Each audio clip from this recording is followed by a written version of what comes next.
So here is what my house looks like after wiring up the Enbrighten LED strips together. I used a total of 8 strands, so a 100 feet kit plus a third from a second kit. This allows me to have extra parts including a power supply in case something breaks. This company does back up their product by a limited lifetime warranty.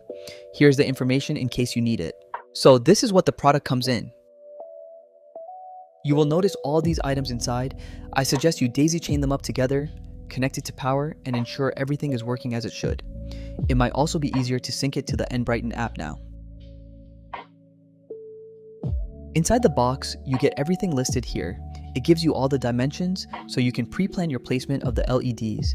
Here is another page that I created with more technical info.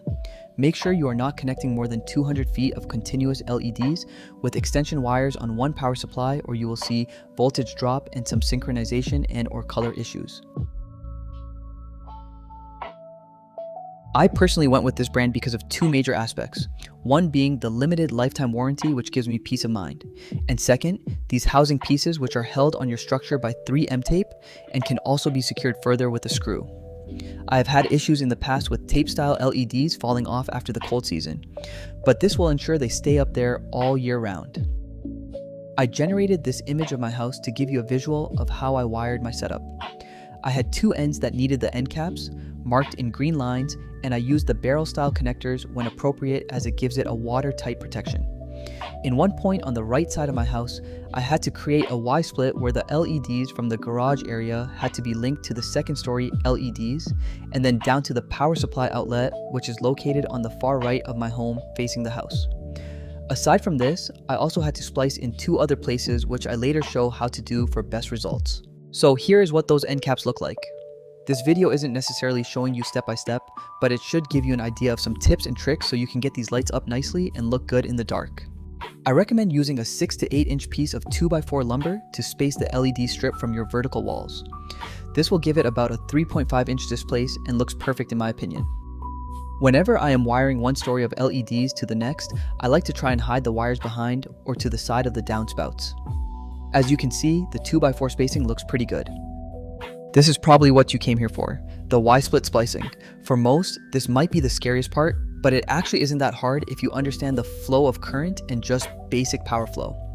Because both stories have the barrel style connector, I need to cut them both, strip the wires back, then rewire them and include one of the 2 barrel connectors so that it can then connect to my power supply. I like to use these solder seal wire connector terminals.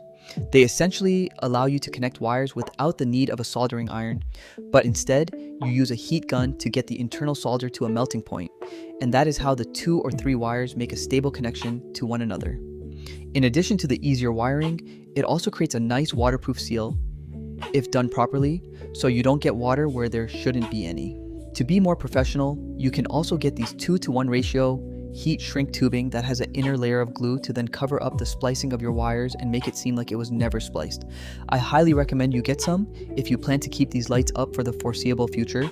For the upper level, it is just a basic splice where the first story will splice to the second story. The goal here is to first slide a piece of shrink tube to the upper story end, then line up your wires, slide 1 solder tubing per wire to isolate them from one another, and then apply heat so that they fuse together. Then, you just slide the heat shrink tubing over these wires and apply heat. I also recommend you get something you can use to hold the extension wires in place so they stay hidden. I cut about an 8-inch extension where I have exposed both ends. This will serve as the bridge for linking the 2 stories together, and I will solder the barrel connector inline to this so that my power supply can easily connect and provide the power to the overall setup. Here is a diagram to show what I mean. Every time you do a splice, it is advised you plug in the power and make sure the LED strand is receiving power and that they turn on. Well, hopefully this was insightful, and I wish you the best on your DIY project.